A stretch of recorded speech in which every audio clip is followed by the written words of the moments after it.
Welcome to SA Media News Updates. If you are new to this channel, please subscribe, like, share and add your comment to the comment section.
Uyazi ukuthi inkosi njengoba ngivela ngikwamba nje ngiyaxhamasela ngibamba vele isikhathi sesimkanjena la kushokona ngempela kwi-Vibe FM 94.7. Yazi into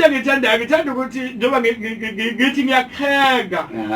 Ngithi ngiyakuhenga phela ngesiginci mfana umdala. Ngithatha nesiginci ngingesona ngisho sakho ngithatha kumfana la emnyango ngithi hayi awusibambe. Ngifuna ukubona ukwenzakala. Ngabe ithatha phela lethe sakho sesakhe. Dude, hayi no lesiyana hayi asanjelwa ngandawo into nje umthenzi wazalwa ngayo. Kusezandleni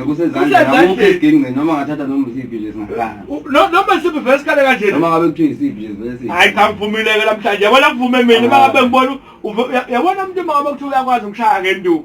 avela asuke nje athatha induku zomunye umuntu ade engaphethe induku adumele induku zomunye umuntu afashaya ikhanda lomuntu sekanti kuyena ukuze kubonakala ukuthi wena awuhambisanga induku zakhe enyangeni hayi awungenzele lapha kumele uthathe nezinye ukuze kubonakala ukuthi lento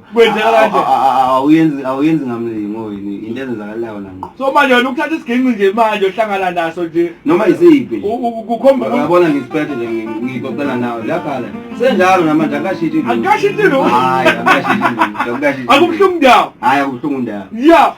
mfowethu ukhona umsebenzi wakho omusha mfowethu njengoba kwaziwa ePGK mntaka ukuthi umuntu uyenziwa umntwana walapha ekhaya kwi-Vibe FM wonke umsebenzi wami engisuke ngwethula ngiqala lapha ekhaya ngenza sure ukuthi ngiqala lapha ekhaya ngoba abalaleli be-Vibe FM babakhombise impela ukungixhasa ngendlela yesimanga ngoba ngathi ngifika la emculweni ngazoyibika la ekhaya iCD ngathi mangiphuma nje ama-sales agijima ngale ndlela yesimanga namhlanje ke ngithiya ngiqhamuke ngomuntu yenziwa nguNkulunkulu weginqi ngizokwethula nansi ke i-album yami entsha sha ephuma mhla ka7 December isikole sodumo isikole sodumo yeah i-album lena iqukethe amanoni ayi14 kusho 14 lo ngirekhode khona lapha eClark Studio ya engineer uThuthana uPokandlovu yamixwa Masero Event Pokasmith yaproducewa yimike uqobo lwakhe usenza umuntu yenziwa umpoka Khanini ngasebenzisana lapha kwi-publishing ne-distribution ngasebenzisana ne-Azania Events i-album nje ke efikile bakhomba ukuyithakasela ngendlela yesimanga abantu selokhu yaphuma ngase ngithi ke cha ngabe kuyiphutha mangabe ngaqhamuka lapha ekhaya ngizothi nanku umsebenzi balaleli be-Vibe ya ngizwe kahle ngempela sogodi ngoba ngithi into esuke ihlupheka nje manje ukuthi ngoba nakho isikhathi sesimkanje noma ngeke ngisakwazi ukuthi ngidlale kodwa ke cha next week sizokwazi ukudlala ngisho nathi nawe sikubamba nje sikubamba amankampani mfowethu sithola laphi kodwa yona le-CD yakho i-CD kamuntu yenziwa uma ukhona lapha nje kwamashu uzofuna kubizwe nansi number uzothi nje 072 804 7542 uyiphinda nje ke ithi 072 804 7542 umhlinzi wendondolo ke lo umpoka Dube uzothola i-album kamuntu yenziwa isikole sodumo noma ngabe yiphi nje uyifunayo uzayithola kuyena zonke izinto ezithintana umsebenzi kamuntu yenziwa uma uxhumane nayo le ndoda uzokwazi usizakala yamntwenziwa vele sisazobe sikubambe ngelinye ilanga sizokwazi ukuthi ke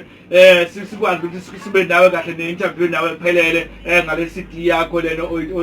ozosho njengamanje ukuthi siphumile. Thina mfowethu sesihamba sibheke emakhaya uthini? Ngithi bafowethu asehle semakhaya abafana nje basengathi abasakhulayo abangompiyenzi wasehleni bafowethu sokubashela ivuka imizi yobaba ngoba kume kusezandleni zethu manje ukuthi sifisa